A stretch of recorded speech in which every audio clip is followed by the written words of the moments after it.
Hello, everyone. My name is Danny. Time for another review, and this one is of All I Wish.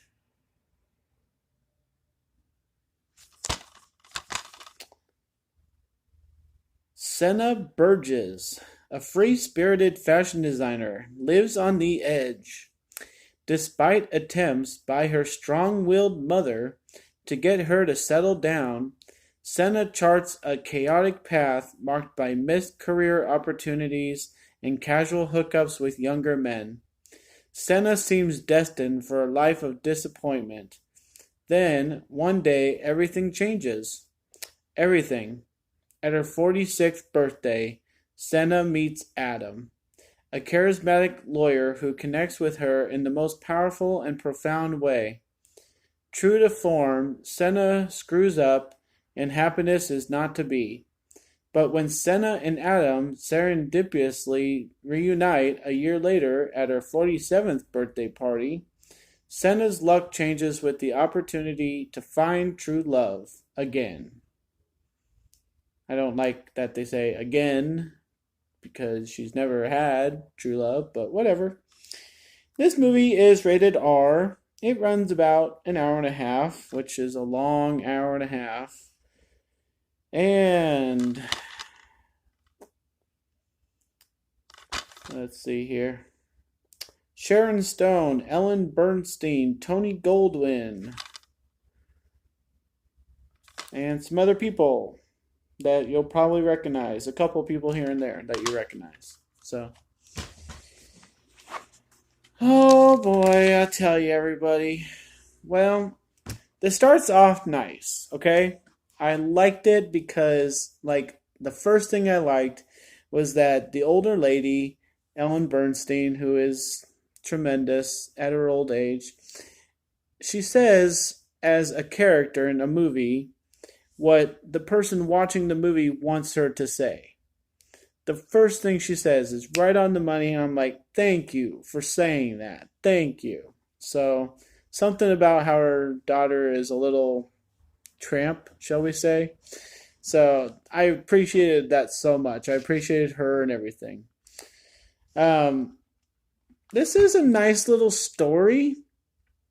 I don't want to give the whole thing away because I like to think that people who watch my reviews haven't exactly seen the movie, especially ones like this that I don't know if anybody's heard of, but I came up with it. So, uh, basically, what happens is for 15, 20 minutes, it covers her 46th birthday, and then boom, it says next birthday, and it goes straight to her 47th birthday. Then it goes to her 48th after 20 minutes. Then it goes to her 49th after 20 minutes. This gets pretty annoying pretty fast. And you're wondering if the whole movie is going to be like this, and yep, pretty much. Pretty much. It's a cute little story in the way that how they handle it and how they have people interact with each other and all the stuff that happens on her birthday every year. But how to think about, all that stuff that happens in the span of a year that they're not showing us. It's a different way of handling it. It's very, very different. And I don't know if it's nice, but how they have it and what they put into it is kind of nice. The first time I wished that they just stopped fast forwarding is when Senna and Adam kiss. Right there, it would have made so much sense to just stop fast forwarding and carry the story a different way that covers their time together. And the way they handle it is to go to the next birthday and they just have this thing happen and they have them interact about that thing. Does that mean they've been arguing about it every day for the last year? We have no idea. So when you have that big of a hole in the gap and people only have so much to work with as a character in a movie, it just starts to fail. I mean, it has to because there's nowhere for it to go other than this one day, and they get told to react a certain way, and you're not wondering. You've got to be wondering why they're acting the way they are, because you have no backstory of it or any, inspiration for why they are being so crappy to each other or why they're arguing or why they're sad, except for what happens in the movie on that day. So it's kind of hard to react to.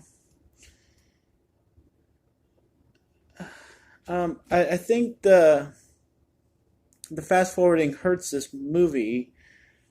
I'm not sure if that's, if it's all effective how they wanted it to be, but the stuff that happens on the days is so emotional. It's like so impactful. I mean, like if anybody has these kind of birthdays that this woman has in this movie, I feel sorry for you. But really, there's a lot of emotional stuff here. The people do get to work off of the emotions a lot. Um, it's effective and it draws you in and it keeps you interested in the movie with what they're doing. It doesn't drag. It doesn't, it's not. It's not that it's not interesting. It's just that it jumps around and it's hard to stay invested because there's so much more to these people, and you're only able to see what happens on the one day.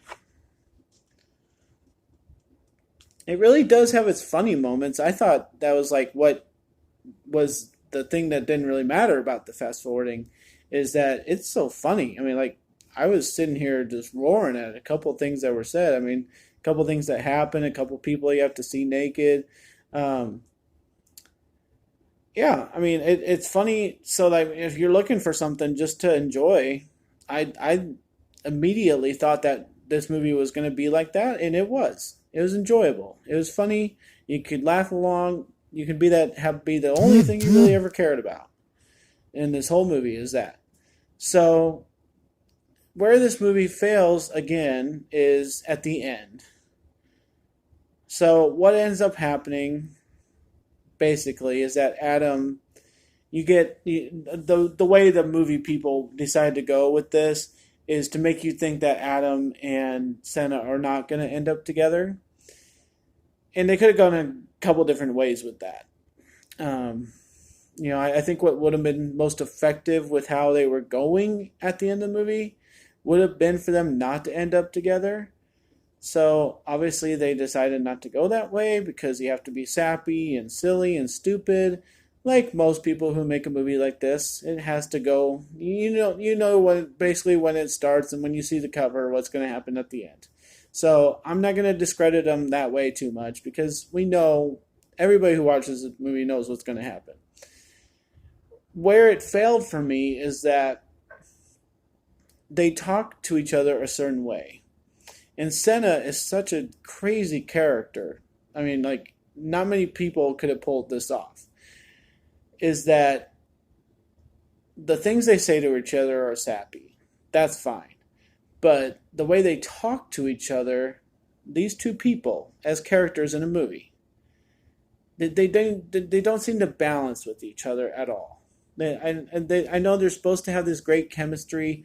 They have these lines saying, I can't get you out of my mind. What am I supposed to do with that? I can't move on. I can't like anybody else other than you. I thought I'd had three great loves in my life, and you're the only one I can't get out of my head. I mean, the writing is great. It's what makes me believe that they're actually might be good for each other as characters. They would fit in a life together. The thing that happens between them, though, halfway through the movie or three-fourths of the way through the movie, is they break up because literally they cannot choose when and how to get married and where to get married. They can't. Adam says it's the final straw, says she's putting up all these walls, it doesn't look like she wants to get married to him, and he leaves. And we have the rest of the movie. That's why I say that scene should have nailed it in the coffin that they were not going to end up together. Because why they broke up is because they could not agree on how, when, and where to get married. So, we go to this happy ending, and they say, oh, will you marry me? Oh, yes, okay, whatever, funny writing, whatever. You can't end your movie without making sense. Show us where they got married. Show us, show them going to Vegas.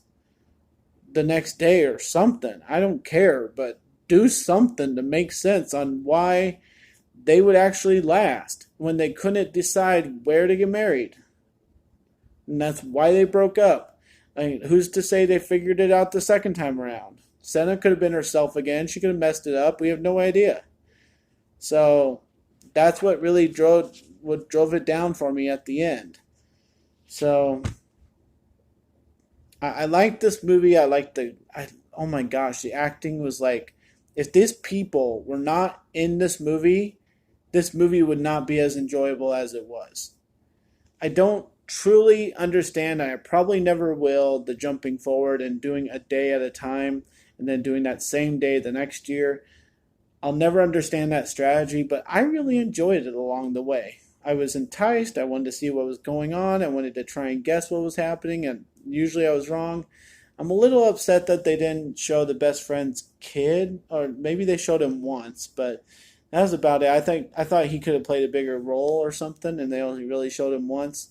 No, I mean it was good. So I'm gonna give All I Wish a B minus, and it really, for some people it could be a D, and some people it could be an A plus. So I'm going to kind of go in the middle and go B minus.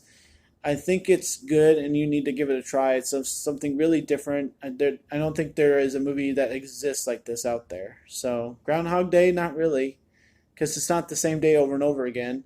So it's the same day, but every year. And I think that's a really different approach. I liked it. I think it could have been an A for me. I just had some things wrong here and there, and I hate the ending. So B minus for All I Wish. Thanks a lot for watching. If you like this or any of my other videos, like and subscribe to my channel. And thanks a lot, guys. My name is Danny. Enjoy movies.